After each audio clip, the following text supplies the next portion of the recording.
welcome, science fiction fans, to the next installment of That Sci-Fi Guy. I like Superman. And before anyone questions whether or not Superman is sci-fi, just remember, he's an alien that came to Earth in a spaceship.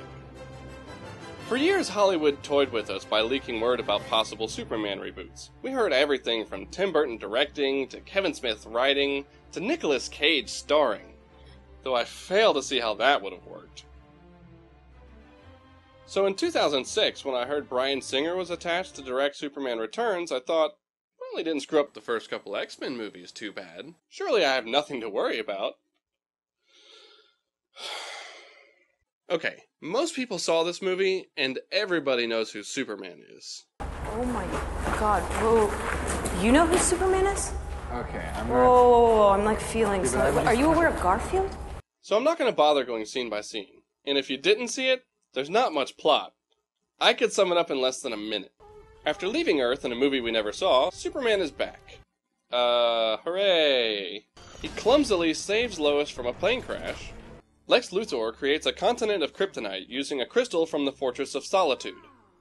Superman rushes in without a plan and gets his ass stomped while whining like a little bitch. Lex stabs him with a crypto shank and leaves him for dead like a Bond villain. So long, Superman. Lois then saves him by pulling out most of the kryptonite, and then he proceeds to fly an entire continent made of kryptonite into space. That's pretty much it. Yeah, didn't that sound ridiculous? The rest of it's just filler. There's a couple of plot lines involving Lois's kid and Lex, but that's not part of Superman's story. And speaking of Lex, why him? Superman has so many other villains. Dr. Wiki. Superman has faced many villains, including but not limited to Brainiac, Darkseid, Bizarro, Doomsday, General Zod, Mr. Mxyzptlk, Imperiex, Metallo, Mongol, Parasite, Maxima, Toyman. I realize that Luthor is the villain that most people know, so the studio wants him for the draw. But can we please use one of these other villains in addition to Lex? And not only did they use Lex for the main villain again, but they made him the focus of the movie. Maybe it's because of the star they got to play the bald bastard. In this movie, he's played by none other than Gene Hackman. Actually, that was Kevin Spacey. What? Kevin Spacey was in this movie? No, I clearly saw Gene Hackman. Revenge! Wrong! I would have loved to have seen Kevin Spacey play Lex Luthor. Lex is Superbuster. Superman must die. Kryptonite on the sides. Come on! Look at my car! And look who's dragging on the back. Superman. This is insane. Superman must die. But no, we got Kevin Spacey playing Gene Hackman playing Lex Luthor. And we all know Kevin Spacey is good at impressions. I'm captain of the Millennium Falcon. Chewie here tells me you're looking for passage to the Alderaan system. You know, if Kevin Spacey had done this movie as Christopher Walken, I think that would have been interesting. I would trade 300,000 coconuts and every ounce of your blood for a quart of gasoline. Lex's henchmen in this movie were at least kind of entertaining. Parker Posey was fun as the formulaically required side chick. What did my father used to say to me? You're losing your hair? And her cannibalistic dog was definitely amusing. Weren't there two of those? The other goons, and I mean 1950s robber-style goons, made for some good smiles as well. Even if Kal Penn's role was reduced to Indian tech support guy. I have a feeling that he had a more developed character originally, but as it was, he only ended up with 2 lines that you probably didn't even notice the first time you watched it. Careful. I know. What are we gonna do? Okay, next, let's get into the man himself. First off, who the hell is this guy? His Clark Kent is bland and boring. Where's the bumbling, goofy behavior? You know, the personality that he uses whenever he thinks someone might be onto him? The Daily Planet has a petition. I'm sorry. The closest he ever comes in the movie is this. And this guy is just not Superman. He comes across as more of a depressed stalker, a super emo man.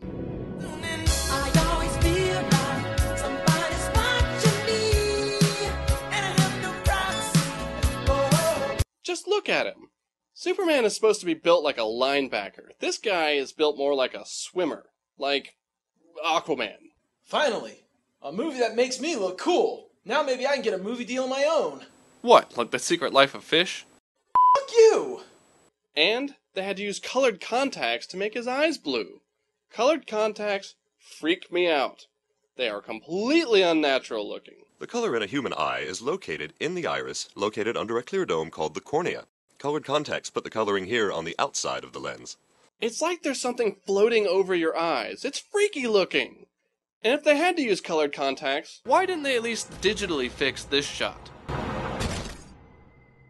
Why did they cast this guy? If they were going for an unknown, couldn't they have at least gotten someone who could pull off a decent Clark Kent or Superman? I mean, there have been plenty of Batmans who could only do one or the other. Honestly, I think that Cyclops, the guy who followed Bryan Singer from the X-Men movies, would have made a better Superman than this. He's already used to playing a Boy Scout, and hair dye looks a lot better than colored contacts. Moving on to the Daily Planet crew. Perry White was also a big casting fail. Now, I'm not saying this guy was a bad actor. I've seen him do good in other things. But this Perry comes across as a broken-spirited grandpa, not a hard-ass newspaper boss. First, are you okay? Or any kind of boss, for that matter. Now, I'm not saying that he has to be J. Jonah Jameson or anything, but come on. Oh, this is great. I can't wait to read it. This Jimmy is great. I think he's my favorite casting choice in the movie. He really nailed the part. He's just so Jimmy. Even down to his man crush on Clark. Jimmy! Mr. Clark! I mean Kent! Mr. Kent! Welcome back! Oh my god! Maybe it's just because everyone else was so poorly cast that he seems to shine. I don't know. On to Lois. You know, I've just never liked her as a character. In the comics, in the cartoons, in the shows, in the movies, I just don't like her. Her entire purpose is just to get into trouble so that Superman has something to save. And as a result, she gets knocked around and tossed around so much that she should be dead, or at least have heavy brain damage.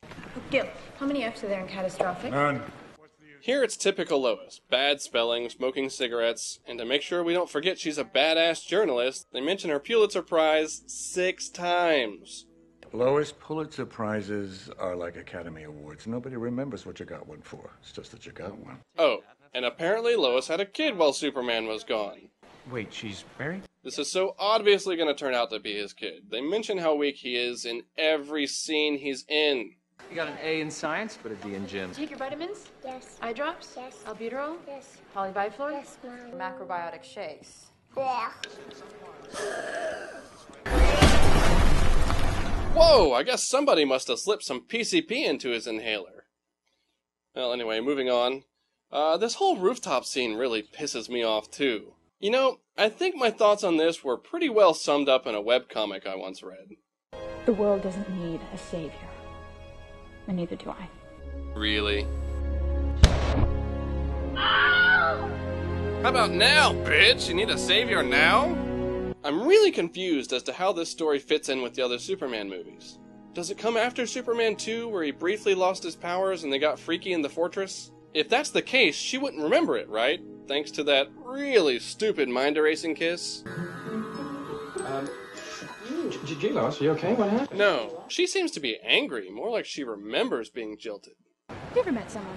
It's almost like you were from totally different worlds, but you showed such a strong connection that you knew you were destined to be with each other, and then he just takes off without explaining why or without even saying goodbye. Is this supposed to be some kind of relationship from National Lampoon's Superman's Vacation? I've done Superman. But how would that work? It's impossible. Lois could never have Superman's baby. Do you think her fallopian tubes could handle his sperm? I guarantee he blows a load like a shotgun right through her back. This movie has worse problems than the casting, like the pace. For starters, it opens up with 3 paragraphs of text. 1, this makes it feel like a sequel to a movie we never saw. What happened to Superman Quits? And 2, show, don't tell. There's so much time wasted on really pointless scenes in this movie, and they couldn't stick this information in somewhere? How about instead of this 5-minute opening credits sequence? It's a nice throwback to the old movies, sure, but it's how they made movies in the 70s. There's a reason we stopped opening movies this way. And is it just me, or are half of these credits just Bryan Singer with different titles? I guess this is the first sign of confusion with the continuity of this movie. They blatantly reused Marlon Brando footage. Of other worlds, spanning the 28 known galaxies. Maybe it is a sequel to the original movies? Or how about the few minutes we spend on a scene learning that Lex Luthor is evil? I know Lex Luthor is evil! Your grandmother knows that Lex Luthor is evil! This scene tells us how he amassed a fortune again after being in jail. You can keep that. The rest is mine. But isn't Lex Luthor a criminal mastermind? Don't you think he'd have things like overseas bank accounts or various other backup plans? You've shown me pleasures that I've never known. Does he really have to resort to cunnilinguing old ladies out of their fortunes? I knocked the dust off that pussy. It's 10 minutes into the movie before you even see the actor that plays Superman, and a full 35 before you actually see him in costume.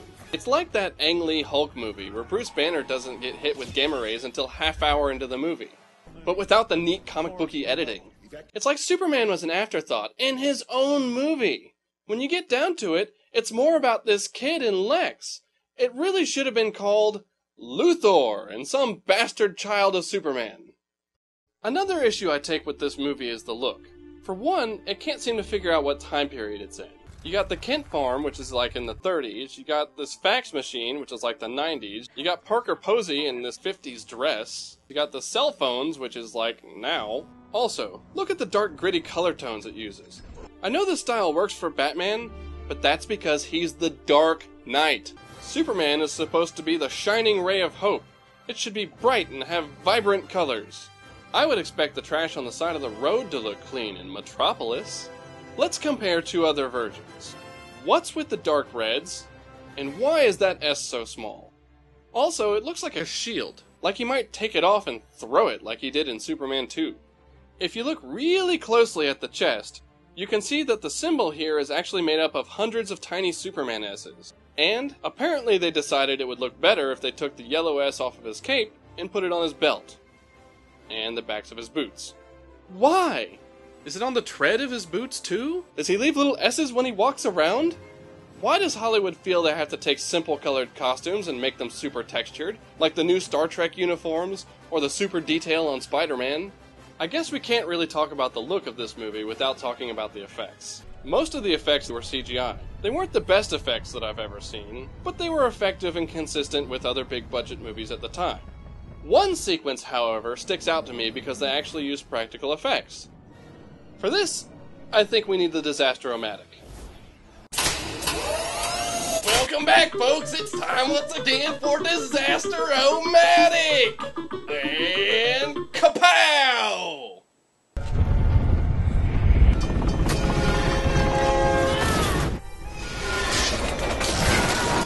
What? A model train set. Really? They would have had to build modular sets and some pretty elaborate rigging. With the scale of this thing, we're talking about some pretty serious lenses. It probably took days to shoot and was one of, if not the most expensive scene in the movie. With all those resources, couldn't they have done something a little bit more relevant? Maybe something involving, I don't know, Superman? And then there's this boat. I'm on a boat! I'm on a boat! Take a good hard look at the mother boat, yeah! Lex rides around for a large chunk of this movie on this ridiculous boat. First off, most of the volume in this thing is contained in one room, a giant ballroom/library. Now, you may be able to get away with that kind of crap in some sort of houseboat designed for lakes, but this thing is an ocean-traveling ship. Any ship meant to travel in the oceans has to have bulkheads at regular intervals to prevent the spread of fire or water. You know, to keep the ship from burning or sinking. And not only does this thing not have bulkheads, it doesn't have watertight doors. Even worse than that, it has a glass bottom. Yeah, a glass bottom ship that they take through the perfect storm to the North Pole. Best I can figure, the art director must have smoked a lot of crack.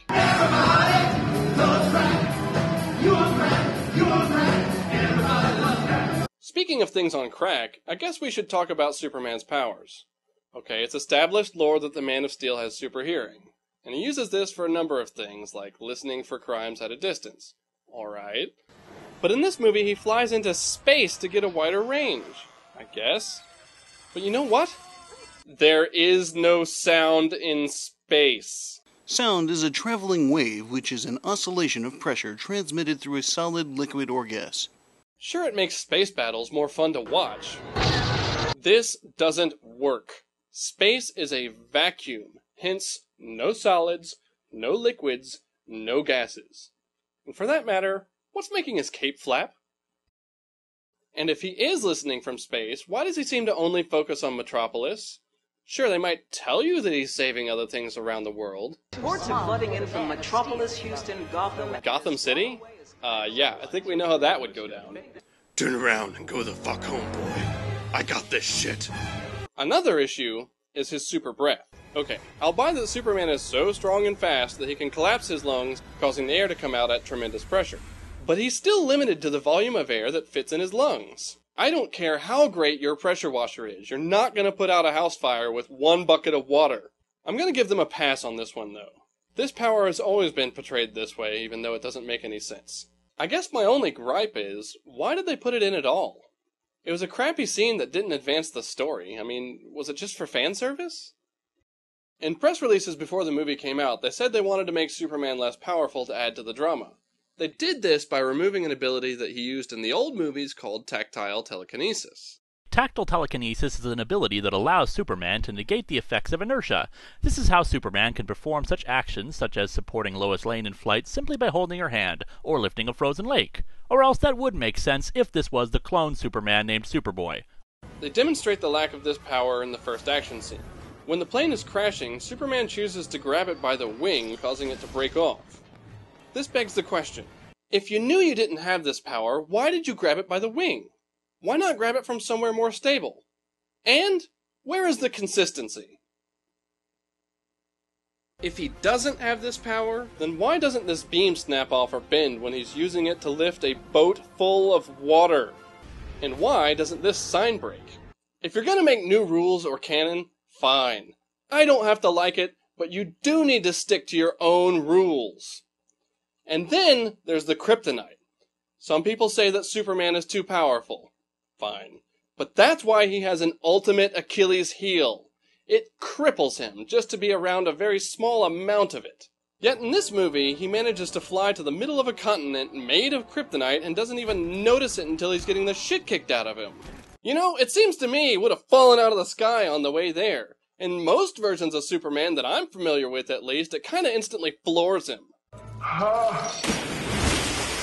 So with that said, how in the world does he manage to fly under and lift an entire continent made of kryptonite into space? All this while he has a piece stuck in him? What kind of crap is that? That's not just illogical and stupid, that's a bad message. You can overcome physical impossibilities if you just want it bad enough. That's like trying to jump off a building and fly. No matter how much you want it, you're gonna hit the ground.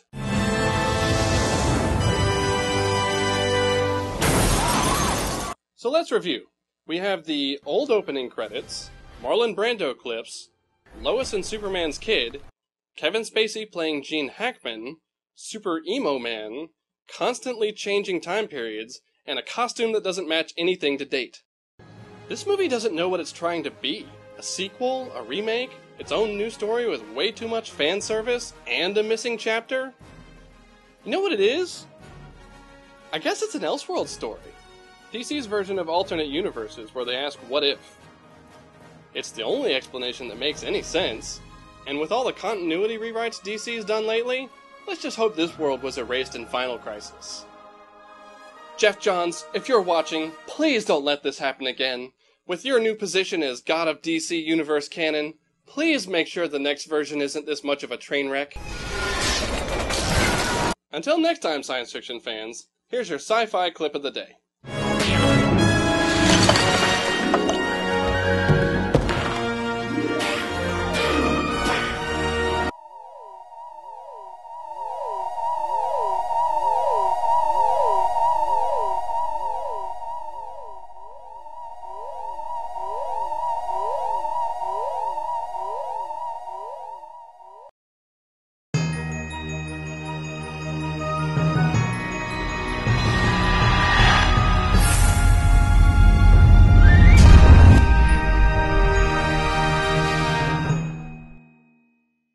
It's like that Ang Lee Hulk movie, where Bruce Banner doesn't get hit with gamma ration until half hour into the movie, but without the neat comic booky editing. Gamma ration.